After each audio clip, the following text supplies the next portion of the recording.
teen driver level 2 license in February of last year. In preparation, I went to the DMV website and tried to get an appointment so she could take her driving test. I stalked the website every single day. I was able to finally get her an appointment probably 4 months after her 16th birthday. However, I had to drive an hour and a half in order to get an appointment. We drove there. She passed her driving test. She got her license. We prepared for her Teen Driver 3 license, which meant that she had to wait 6 months, do an additional 6 hours of driving, complete the form. We did that. And then it was my responsibility to then find her another appointment so she could go back to the DMV to turn in her form, take her new picture, and get her Teen Driver 3 license. However, there were no appointments available. She became eligible for her license December of last year. Because of that, I had to then go to social media to parenting groups to find out if they had some luck in walk-in appointments at any of the DMV locations. I was able to listen to some other parents and their concerns. They were all frustrated and going through the same things that I was. She became eligible in December. However, we were not able to get to another DMV location until Mother's Day weekend, that Friday of this year. So again, I drove an hour to wait in line because there weren't any appointments available at the Henderson location, DMV. Once we got there, we knew that the walk-ins were available to come in and be serviced at noon until closing. When we got there, there was a sign on the door that there was a lunch break from 11 to 1. So we stood in line, we waited, and then it started to rain. We stood outside in the rain and waited until we were serviced. We were the last people serviced that day, and we walked out at 4:58 with the worker that was there at the location. I almost did not make it into the building. I pleaded, I begged, and I let the DMV worker know that I drove an hour just to make sure that my daughter could get her license, and if she would please let us wait inside of the building instead of standing outside in the rain. We stood so long that my feet were swollen, and she accommodated me and allowed us to come in, and we were the last people that she serviced that day. And that was my experience with the DMV, and I am positive that this situation will improve, and by telling my story and those of others, it will help us to get to a resolution of better service with the DMV. Now if we'll have Secretary Hopkins. Thank you, Jocelyn. And that story is something that's the reason we're here. You know, that's just one of many that we hear every day, and that's what we're trying to fix. Good morning, everyone. Again, I'm Joey Hopkins, Secretary of North Carolina DOT. I'm here this morning to address the challenges facing our DMV and express my gratitude to those supporting our efforts to improve service for all North Carolinians, people like Jocelyn. The DMV is a critical part of everyone's life, whether it's getting a driver license, renewing your plates, or getting a real ID. But as you've already heard, we have significant challenges at DMV. We have long wait times, difficulties booking appointments online, and an overwhelmed workforce that have frustrated many of you. These issues stem from a combination of factors. We've had a surge in population growth, over 2.5 million in the last 20 years. We have strained staffing levels, and we have the need for modernized systems. We hear your concerns, and we're committed to addressing them head on. You've met Paul Tyne, he's our new DMV commissioner, and I'm thrilled to have him lead this transformation. Paul brings a wealth of experience as a business owner, a former legislator, and a community leader. During his time at the General Assembly, he co-chaired the Transportation Appropriations Committee and served on the Joint Transportation Oversight Committee, giving him insight into complexities of our DOT systems. Paul knows how to get things done at the speed of business, and he's already hit the ground running to reduce wait times, enhance our website's usability, and empower our frontline staff to deliver exceptional service. I'm confident under his leadership that DMV will become more efficient and customer focused. I want to also extend my thanks to Governor Stein for his unwavering support.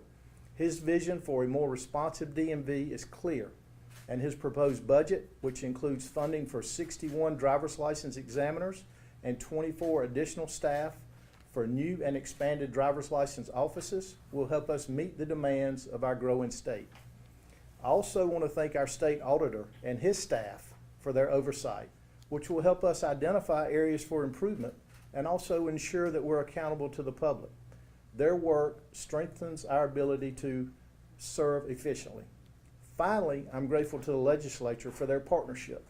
Their support from funding to policy collaboration has been instrumental in helping us address staffing shortages and modernize our IT infrastructure.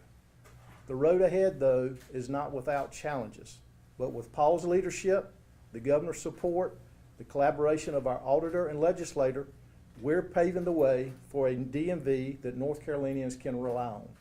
Now I'd like to ask the Commissioner Stein to come back up here for some remarks. Thank you. Thanks, Secretary. Jocelyn, thank you for sharing your story. I appreciate it very much. Unfortunately, it is way too often that I hear those stories of us not performing the way that we need to. And we have no shortage of opportunities for improvement, as I like to say, in the organization. And so I'd like to pivot, though, and talk about our approach at DMV moving forward. Our new approach is to create a positive, customer-focused culture. And to start that off, we're setting lofty goals.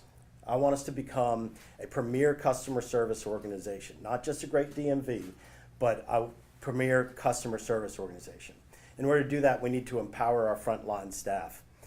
To get there, I needed to understand what was going on. So I've been going to several different offices across the state, from the Outer Banks all the way out to the mountains and here in Raleigh. And I've triaged the lines. That's where you check the paperwork and find out if they have what they need, so they don't wait in line to then find out that they don't have what they need. I've been on road tests. A fine young man was very brave and let me ride along with him. And at 16, he did great, even driving a big old pickup truck. So I was very proud of him there. I've listened to customers in the front line, and it's informed the changes that I'm announcing today. I'm supported in this effort by what I call Team DMV, and it starts with our staff. We've got a great staff who want to do a great job, but they haven't been empowered to get there, whether it's the systems or the processes or the facilities themselves. And so it's my job and our support staff's job to make sure that they have those resources moving forward. It also starts with the governor, who has made it very clear that this is a priority for the state to fix this problem, and I appreciate that support. The Secretary has given me every bit of resource inside of DOT that I could possibly ask for, from HR to budgeting, and they have been extremely helpful and empowering to help me do my job. The legislature, as we said, they've put in on the House side some budget items that would definitely be helpful, and the Senate has signaled to us that they'd like to support us as well. And then the auditor, as you mentioned before, having bad data in the beginning of showing up to a job makes it very difficult to make good decisions, and the auditor's work has really helped us to understand where we are as far as wait times and different items inside that we can improve on. So let me talk about some of the early actions that we've taken. First, the customer focus. It starts with owning the experience from when our customers show up. It's not when they get to the front of the line. It's not when they get in front of one of our folks, one of our examiners. It's owning that customer experience from when they get out of the car and they get in line. And so that's why triage, making sure we check people's paperwork, has been a major push, major initiative for us. We've asked for volunteers from inside of the organization to come back out in the field and help us with that. We've also gotten some interns that we're utilizing during the summer, which is our biggest time period, our biggest crunch. We have 3 pilots that we're focusing on right now. This office is one of them, and it's all about throughput. How can we get people in and out of our offices as quickly as possible? We've learned some great lessons already, and we've seen indicating some ways to reduce our wait time, and we're going to be implementing those in the next couple of weeks. I've got three levers in which I can keep people moving through the office. One is our examiners and what we do in the office. One is our phone system when people call and make questions and have questions, and the other is our website. The more we can do in our website, the better. And so we've done some real enhancements already there. There's a new Real ID tool with that. If you're wondering if you need Real ID, go to our website. It's right there on the front of the page. It'll take you through a step-by-step process and then answer that question if you really need one. If you don't need one right now, please wait until we can clear out this backlog, and that'll help you determine. If you do need one, there's another set of questions, and it'll take you through it, and it'll tell you the right documents so you show up ready to go. We've also changed the website because people don't go to our website for information. They go to our website to perform jobs. They want to take care of a task. So what we've done there is we've reorganized it so it's very clear if you're trying to renew a license or get your Real ID, what path you go on, and that came out last week. And then we're communicating at the customer's level. If we're going to make changes and improvements, we need to communicate those so you know how to interact with DMV the best way that you can. So we now have social media. We didn't have that in the past. You can join us on Facebook and see what we've got going on. And then we've also gotten ncdmv.gov that went live yesterday. That just makes us easier to locate and find. And then accessibility, we have 20 offices that will have Saturday hours starting tomorrow. That's 4 more than we've had in the past. And then we've also, to create more accessibility, we've been temporarily moving some central staff out that were already trained as examiners but have moved up. We've gotten some volunteers that we can put back in the field to help with the lines this summer. Early actions in regards to our Frontline, we've reorganized to empower our entire organization. We have a COO position that is open right now. They are there to make sure our operations run cleanly day to day. And then we have a Deputy Commissioner of Modernization. Their job is the big change, the new systems, the new processes that we need as we move forward. And the governor has been very gracious in allowing us a gentleman who is serving in that capacity on an interim basis. We have new core principles to promote problem solving: service, efficiency, agility, and accountability. Service because we serve the people of North Carolina and the businesses of North Carolina first and foremost. Efficiency because we need to do everything quickly and correctly the first time.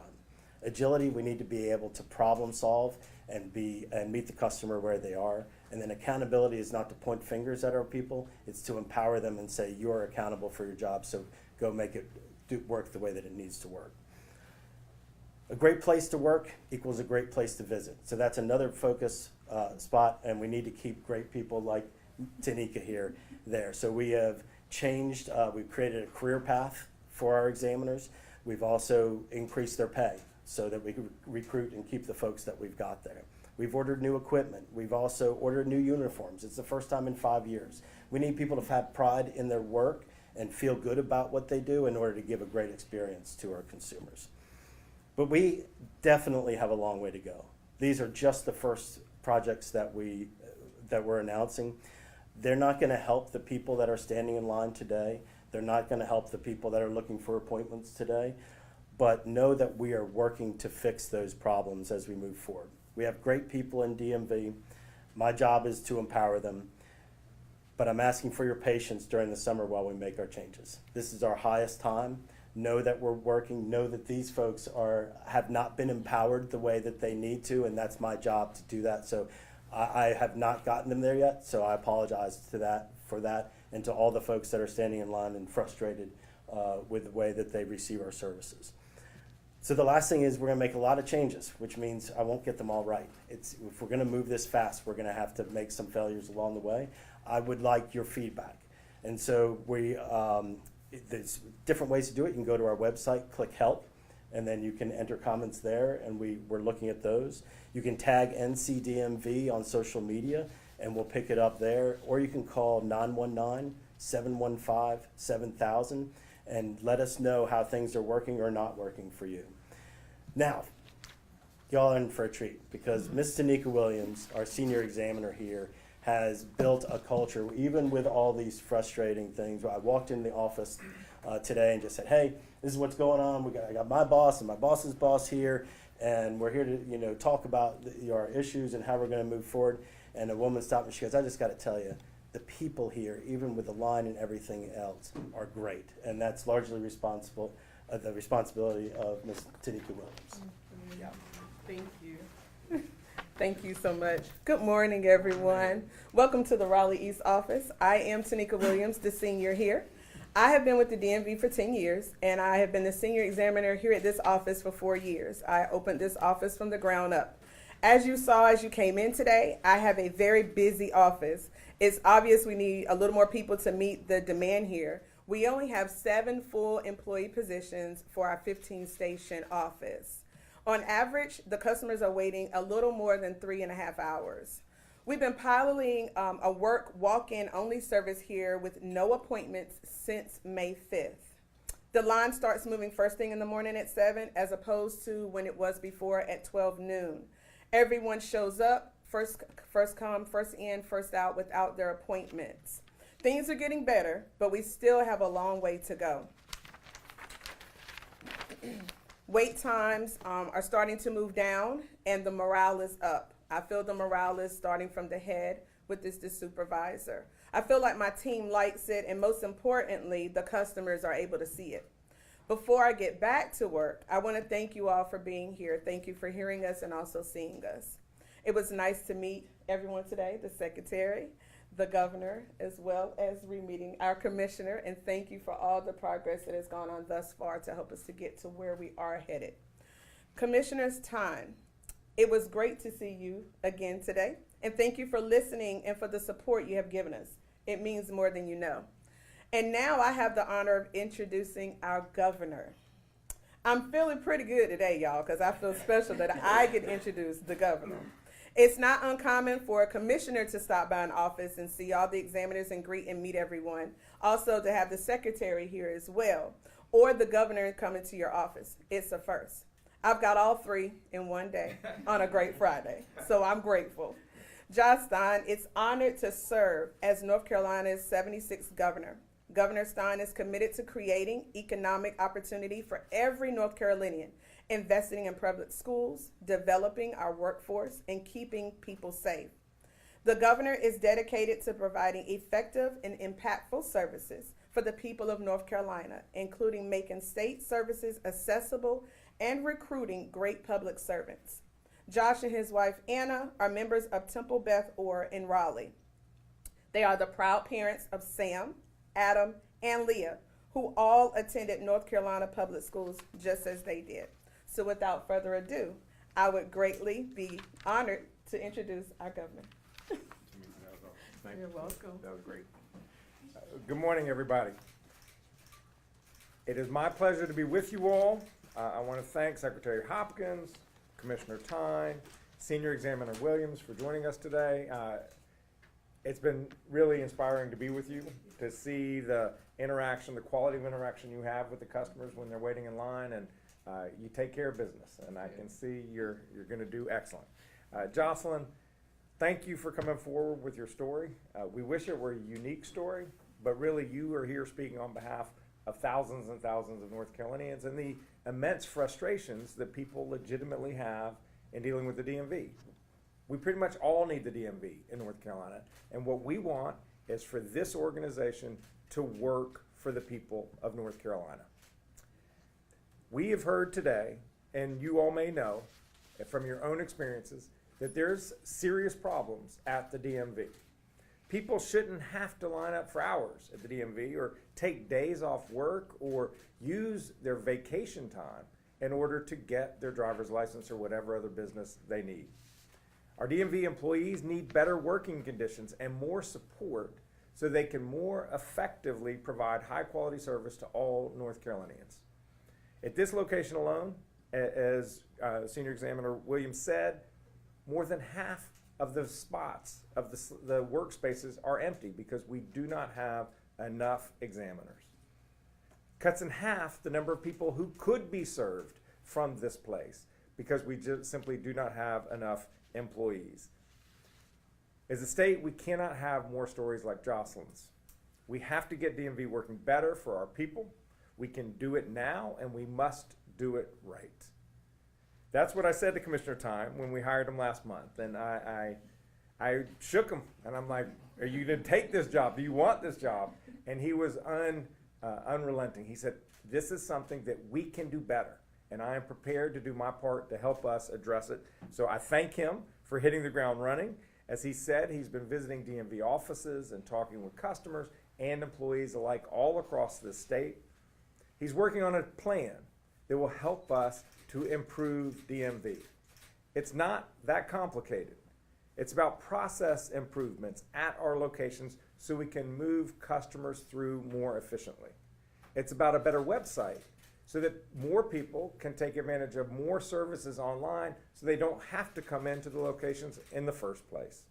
And finally, it's about having a fully staffed, focused workforce. That's why I have requested that the General Assembly give us 85 more positions for the DMV across the state. This state is the third fastest growing state in the country. We've added more people since the last census than any other state other than Texas or Florida. Every one of those new adult residents need a new driver's license. So they are adding to the lines that exist from previous existing North Carolinians, but we have not kept pace with the number of stations, workstations that are staffed at our DMVs across North Carolina. We're finding ways to get more people through our offices this summer, simplifying the website and raising pay for examiners, as Paul said. I want to thank you for taking on the task, Paul. Secretary Hopkins and I will do everything we can to support you and your great colleagues at the DMV as you do this important and urgent work. We're not alone in our commitment to support the DMV. I want to thank the North Carolina State House for including these 85 positions that we've requested in its budget, and we are hopeful that the Senate will concur. Additionally, I want to thank Auditor Dave Bullock. He shares our desire to make sure that the DMV works for the people of North Carolina. As he has said, the DMV is not political. It's about service. It's about service to the people of North Carolina. I look forward to working with him as we eliminate inefficiencies, modernize systems, and get this agency back on track. Hundreds of thousands of North Carolinians visit a DMV office each year. They deserve to be able to take care of their business efficiently and get back to whatever it is they want to do with their day.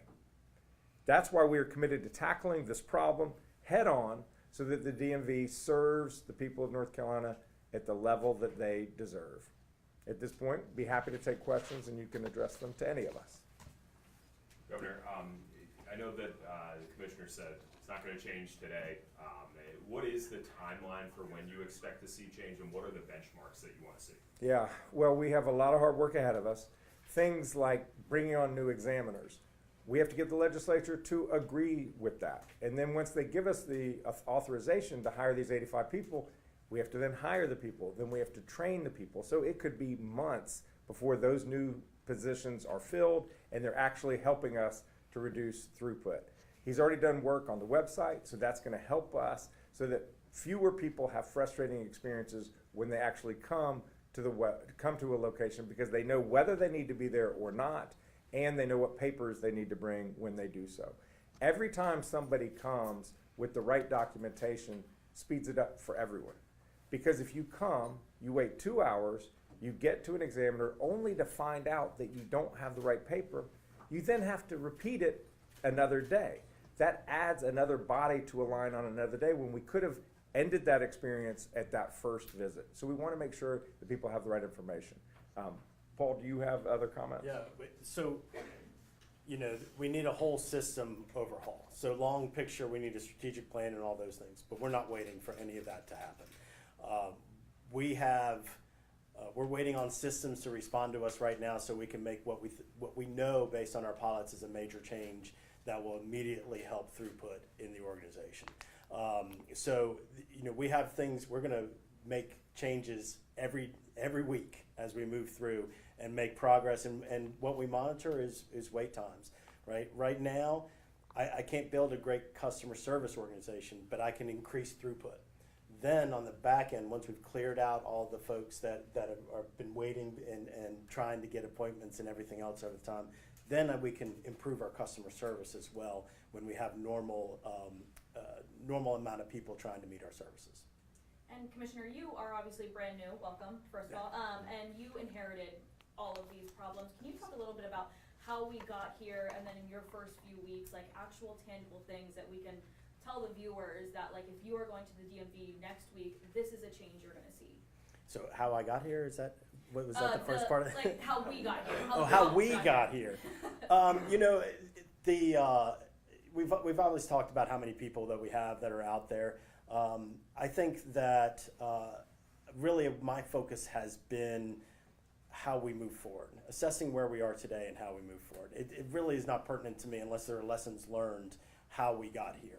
And really, we know we have a very clear path of what we need to do as far as getting the people in, getting them trained, and getting them out to the floor, and bring in anybody who's willing to work with us. Like I stole interns from DOT that were coming in to work here this summer, and we pulled them over, and we're going to train them and put them at the front line.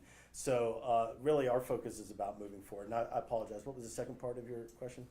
In the first few weeks that you've been here, you know, what are some things that we can tell our viewers that if you're coming to the DMV next week, the week after that, some tangible changes that they're going to see? Yeah, so please go to our website and look at it now. That our first banner is, do you need a real ID? So if you don't need to be here, don't come right now. Let us get some of this through. If you have a passport, or if you're not gonna fly, or if you don't need to be in one of a federal building, then you don't need it today. And so it's okay, we'll get you taken care of. And so first of all, please go to our website. Some of the things that you're gonna see is some process changes around, basically it's throughput of how we get people moving through. We still have appointments, but we're gonna change the way that they're processed. Something else that we're doing is we're changing how we do our training for road tests. Road tests take a lot of time. They take somebody off of the processing floor and take it out there. We're changing that process so that we can get people trained quickly, so even as we get the new folks, we get them there even faster. So it's across the board. We're looking at every single choke point that we have, from our scanners that take a long time, and you multiply that out by the number of documents that they hit per person, per examiner across the entire state. That slows everything down. So you're gonna see a lot of different changes as we come through. For the governor, when was the last time you visited the DMV, and what was that experience like? It was a couple years ago with my daughter getting her driver's license, and we had to go to Henderson. So we drove an hour to get the driver's license, and we were the last appointment of the day. Fortunately, it was not raining on us that day. So look, I know that this is real, that this is a real challenge that parents deal with, this is a real challenge that any driving adult deals with, and we have got to do better, and we commit to doing better. For the commissioner, I know there's been a surge with real ID. Can you just say how many people currently have one and how many don't? So in North Carolina, we're around 52% as far as how many have actually gotten them to this point. And I want to reiterate, not everybody needs one. If you're not going to fly and you're not going to have to go into a federal building, you do not need one today. Your ID works great. Or if you have a passport, you can just show your passport to fly or go into the federal building. So, but we're about 52% on that, which is actually not bad as far as the state numbers are concerned. Commissioner, you talk about trying to empower employees like Ms. Williams here. I mean, what ways are you going to empower them so it's not just a friendly face, but I think ultimately people want to see efficiency. Yeah, absolutely. And so, obviously our systems is a big problem. If you walk around and look at what they look at, it's still that old black screen with the green lettering, right? Which is an old legacy issue. And then that system, they built macros, which is basically shortcuts because they were doing the repeated things, and they built those over and over. And then they layered over, making it so that it could talk with another system. And then they layered over something else because they could go online. And then they added another system in order to deal with a ticket. All of that has created a big mess that will take a lot of time to do. So that's one project. It's going to take us years, quite frankly, to get that, probably 3 to 4 years. That's one thing. The scanners. I walked in and I said, how can we help you? What can we do better? And they said, these scanners are really slow. And I said, all right, let's take a look at that. And so we looked at it, and they are really slow. We just looked at another states the other day where it was much faster, it was much better for the documents, it ran quickly, loaded up much faster. I mean, again, we have 500 or so folks out there in the field, times every time they do a document, times every time they do multiple documents, uploads. That's hours, that's days of people moving through our system. So those are a lot of the things. They tell us what they need, and then I respond to make sure that they get that. We have time for one last question, and I saw your hand raised. How many people are you guys seeing daily, like coming in, actually getting IDs, doing everything that they need to get done? And how long is it gonna take you guys also to fix that backlog that you do have? Yeah, so it's hard for us to exactly gauge how many people are out there because of the nature of the system. Because they come and then they leave, we can know how many are approaching us. We start every morning with 3,900 people in line. We get that report and we track that. We have about 2,000 appointments that are also out there. So we start with 5,900 of back people ready to roll for us, and then we have all the people that show up in line. So it is a serious backlog. It's also higher in the summer because of all the kids that are out of school and want to come in and do their exams or move through the progressive. So I have to circle back around with the exact numbers for per day capacity. You can reach out to our gov office and Yeah. we'll circle back. Thank you, everybody. Can we get the ladies to spell their name so we get it correct? I will get that for you right after. I just gotta make sure they have a conflict and we're already over time. So I will make sure that you get the correct spellings for everybody's names. Thank you, everybody. We do appreciate y'all coming out. Thank you to all of our speakers. Appreciate it. Yeah, appreciate it very much. Thank you. Thank you, Josh. Appreciate you doing that. It's so nice to meet you all.